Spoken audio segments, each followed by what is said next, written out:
physically abused by a partner. That's more than 10 million a year. That's crazy. And I believe it. One in three. Oh, absolutely. Yeah, 1 in 3 women. And then look at this. 1 in 4 men have been victims. The men just don't tell. Right. Right. For that same reason you said that gentleman told his story and they laughed at him. Absolutely. And that's the same thing with rape. When a man feels as though he's been raped or he has been raped, I'm sorry. Wow. But he's not going to tell either. Yeah. Because it's like, how can a man be raped? Well, you know what? He didn't want to do it. Yeah. Who's going to believe me? I'm a man. Mm-hmm. Right. Absolutely. I mean, it was just amazing to me when I finally started telling my story. And I said, you know what? I want to look at the statistics. And I remember reading the statistic where they said it was 20,000 phone calls that would be placed to the domestic violence hotline every single day. 20,000 every day. Imagine how many don't call. Right. Because I never called.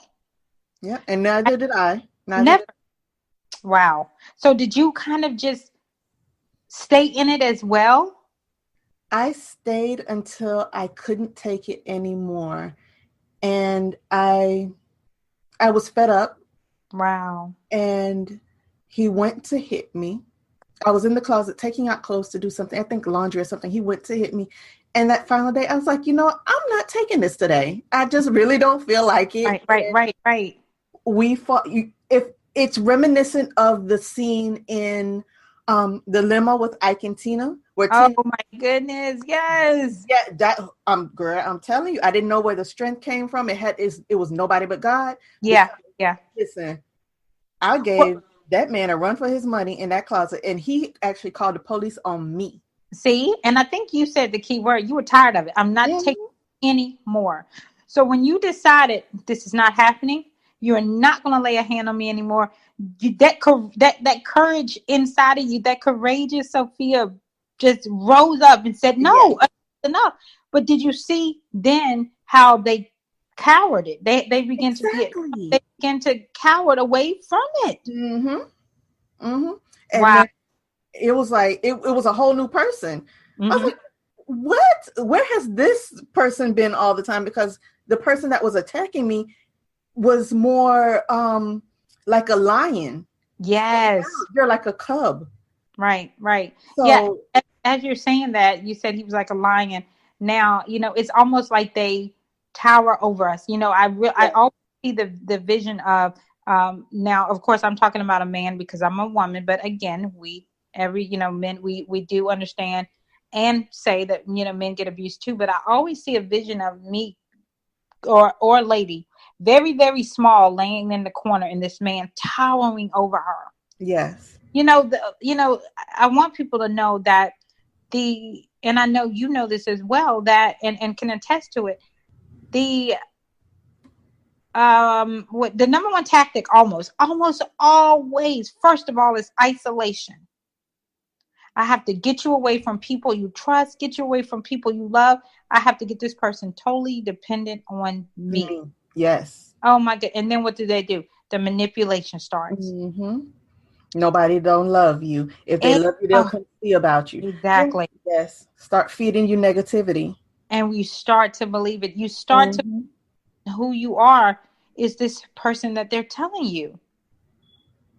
You really start to believe it. So when you're on a path to being healed, it's a journey. Yes. It is such a journey. And so a lot of people will not admit this, but even when you're long delivered and healed, you still think back to that stuff sometimes. Oh, absolutely. Sophia, you still have to affirm yourself. I am fearfully and wonderfully made. I am beautiful. I am smart. I am courageous. I'm not talking about just from domestic violence, but just from life and how it will try to put you down, period. Mm-hmm. Listen, I have an app on my phone, and any client that I get, I tell them, get an app. I don't care. You don't have to use the one I use, but even if it's just an alarm or, something, but every day you make sure you have something to remind you to affirm yourself. Mm-hmm. I have an app on my phone. And anytime I come across a part in my life that I'm not really sure about, I go add an affirmation to that to make sure I tell myself that, so I can rewrite the code that has been forced into me. Yes, yes. And So it's so funny that you say that. So thank you for reminding me of that. yeah, and it's funny you said that. So thank you for confirmation, because a couple of weeks ago I said, Keisha, put you an app on your phone where Mm. every day you can look down and get you some kind of inspiration. Because of course we pray, we read, but it's no secret. Life gets so busy. Sometimes you get home and you're like, oh my gosh, I didn't do this, I didn't do that. Yes. And I Yes. said to myself not long ago, get you an app on your phone. And so you saying that totally just made me remember that. And so I appreciate that word of confirmation. So I know that that's something that's gonna help me. Absolutely. It sure will. When I tell you, because sometimes, like you said, we get home and we are just pooped from everything we've done all day, and Absolutely. you don't have time to maybe read all the chapters in the Bible that you said you're going to sit down and read today. Sometimes you just need that one affirmation, and Yeah, then you get you some rest and you start again and vow to do better another day. absolutely. Yes, absolutely. I love it. I mean, even at work on my computer, I have post-it notes. That every time I look up, I'm able to read this and I'm able to look at that. It just gives you a boost about your day, period. Absolutely. And it reminds you that, hold on, everything may not be going right. Everything may not be going the way you want it to be, but it is going to be okay. That's how it was in the relationships I used to be in after the abusive relationships. I really had to coach myself, of course, God, but I had to continuously tell myself, no, you are Mhm. not going to settle for less ever again. Right. Right. And you have to do that. And Oh, it has yes, to be a conscious effort. yes. Right. And so those affirmations, they help me. Getting the scripture every morning help me. Being able to have, what else is important, Sophia? An accountability partner. Yes. Yes. Yes. Yes. That Yeah. is important. If you came out of abusive relationships, if you came out of addiction, if you came anything that you came out of, because we all have came out of something. Mm-hmm. An accountability partner that you trust is so important. Not someone who's always just going to dump on you, but Mm-hmm. you're able to talk to, confide in, and trust. And say, you know what? I need you to pray for me today. Right. And you don't necessarily have to tell them everything. Or if they see you slipping, they're gonna say, hold on, let me call you. What's going on? Haven't heard from Mm-hmm. you this, haven't seen you do that. That's important to have. Right. And you know what? And it's be careful in choosing those accountability. That's forward. Sometimes people just want to be in your business. You Yes, have to pray for discernment when you're dealing with people, and be careful who you call friends. that's right. Some people are just meant to be associates, and Yeah. some people are just meant to come in and out of your life. They're here for a reason or a season, Yeah. and you have Yeah. to know the difference. Absolutely. It's so important to pray about the people that come into your life. Yeah. Yes, yes, It's yes. so important because I'm telling you, and we all know it, one thing could turn your life upside down. Mm-hmm. And it's so important to watch those people. I tell my friends all the time, you don't have to be intimate with everybody. Right. You don't have to go out to eat with everybody. Mm-mm. You don't have to invite everybody to your house. You can be associates and not have to do those things. Right. So, when you're talking to people that's came out of like abusive relationships and things of that nature, it's hard for them to trust again. Yes. It's hard for them to let someone in. So I always tell, people that's been in those situations, it's so important to start aligning yourself back up first. Mm-hmm. You have to first work within yourself before you let anybody else in. Before you let anybody else in, you have to make sure that you're working within yourself, because it's so easy to let people again that's back in that's going to use you, abuse you, take Right. advantage of you. If you don't know your worth, it's going to keep happening over and over and over and over again. Mm-hmm. And I've seen people, um, I have clients that I've had in, because I have a self-discovery program and I have a self-love program, and I've had them in there, a couple times, and I asked, why do you keep ending up here? Wow. Because once you discover who you are, Why do you let someone Yes. talk you out of that? But and I'm the response is, but he said. But then you didn't learn anything. I mean, I appreciate the money you guys are paying. Right. Don't get me wrong. Right. But my job as a coach is to work myself out of a job. Exactly. Right. I don't want to continuously coach you. I don't want to keep seeing you. Right. You don't want to keep taking their money. I mean, Not it's for the great if same you're gonna, thing. yeah, right. And see, you just said something so keen right there. You just said, when you find out who you are, why do you keep doing it? Yes. When you were a child, you spoke as a child, but when you grew up, you put away those things. Childish things, yes.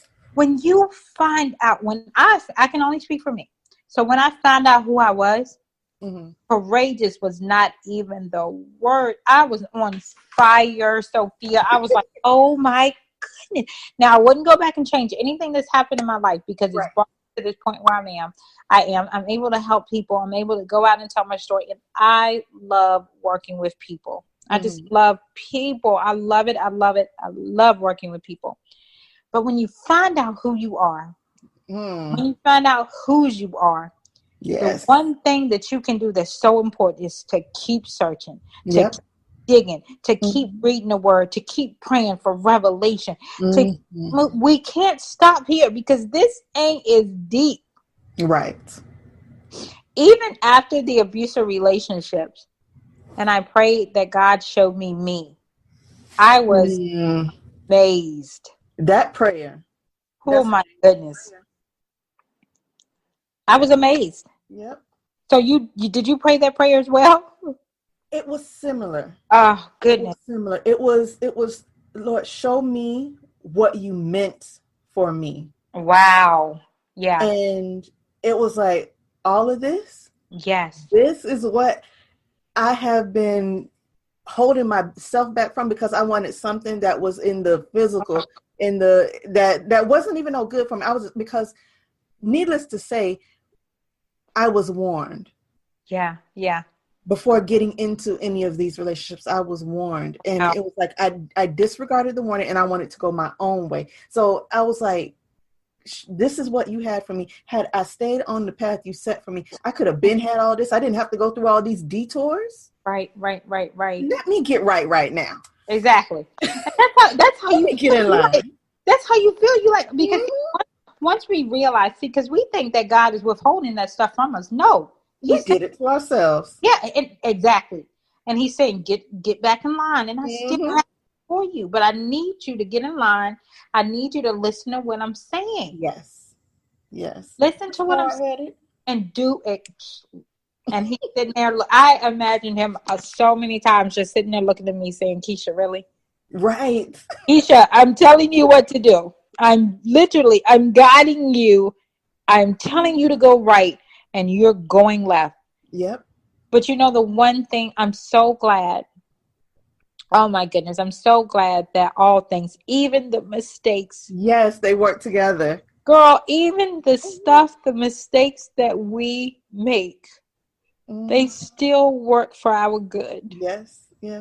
And then the thing is with me, I can tell you, when my children do something, or they say something, or they've done something, and me and their father have warned them about it, and we just sit there. The times you got to look at your children and sit there and just shake your head. Yeah, because you don't know what else to say. Yeah. Yes. And you be like, I just sit there and be like, I wonder if this is what the Lord be sitting here doing when I just cut the fool. Absolutely. Don't he hold his head? He is. He's saying, my child, my daughter, she gonna get it right someday. Yeah. I know she is. I know she gonna get it right. Yeah. But I'm so glad that we serve a God who is merciful. Yeah. Ooh.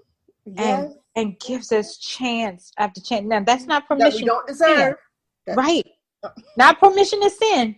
Right. Chance after chance. And we don't, like you said, we don't deserve it. It's only because he is good, because we are nowhere near. That's right. As unfaithful as we've been to him. Yep. We repent, we keep moving. And he says, Keisha, I remember a couple of years ago, and I was just praying because, after the abusive relationships, I seem to not really get in any relationship, very cautious and just saying, okay, God, I'm going to wait for you. Right. and he spoke a word